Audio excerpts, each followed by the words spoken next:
किसी शख्स का एक ही बेटा था जो रोज रात को देर से आता और जब भी इससे बाप पूछता कि बेटा कहाँ थे तो झूठ बोलता और कहता अब्बा जान दोस्तों के साथ था।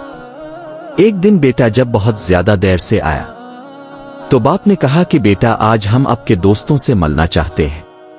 बेटे ने फौरन कहा अब्बा जान इस वक्त अभी तो रात के 2 बजे ही नींद गूंजना, ऐसा करते हैं कि कल चलते हैं। बेटे ने बात को टालने की बहुत कोशिश की लेकिन बाप बाजिद था कि नहीं अभी और इसी वक्त चलते हैं, आपके दोस्तों का पता तो चले।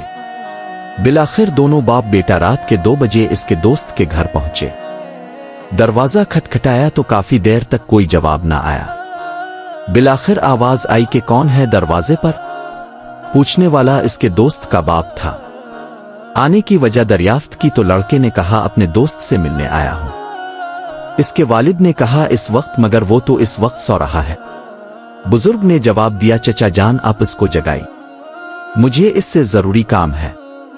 मगर बहुत देर गुजरने के बाद भी यही जवाब आया कि सुबह को आ जाना, अभी इसे सोने दो। अब तो इज्जत का मामला था। लड़के ने इमरजेंसी और अहम काम का हवाला दिया मगर आना तो दूर की बात, इसने झांकना भी गवारा न किया। बाप ने बेटे से कहा कि चिल्लू अब मेरे एक दोस्त के पास चलते हैं जो फलां गांव में रहता है जिसका नाम खैरदीन है। दोनों बाप बेटा गांव की तरफ रवाना हो गए। दूर सफर करते करते अजानों से जरा पहले तो इस गांव पहुंचे और खैरदीन के घर का दरवाजा खटखटाया मगर जवाब ना आया। बिलाखिर इसने जोर से अपना नाम बताया कि मैं फुला हूं, मगर फिर भी दरवाजा साकित और कोई हरकत नहीं हुई। अब तो बेटे के चेहरे पे फातिहाना मुस्कुराहट आ गई। लेकिन इसी लम्हे लाठी की ठक ठक सुनाई दी और दरवाजे की जंजीर और कुंडी खोलने की आवाज आई।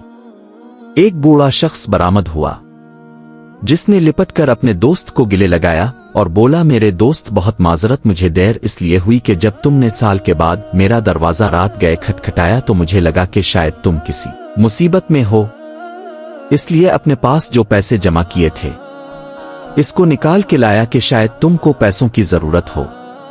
फिर अपने बेटे को उठाया कि शायद बंदों की जरूरत होगी। फिर सोचा कि शायद कोई पंचायत होगी और फैसले के लिए पग की जरूरत होगी, तो इसलिए अपनी पग भी लाया। अब सब कुछ तुम्हारे सामने है। मेरे दोस्त पहले ये बताओ कि तुमको किस चीज की जरूरत है। ये सुनकर बेटे की आंखों से आंसू आ गए कि अब्बा जी कितना समझाते थे कि बेटा दोस्त वो नहीं होता जो हर चौंक चौराहे पर आपके साथ हो, बल्कि दोस्त वो होता है जो आपके हर दुख दर्द में साथ हो। इसीलिए दोस्त का नस्ली होना बहुत जरूरी है।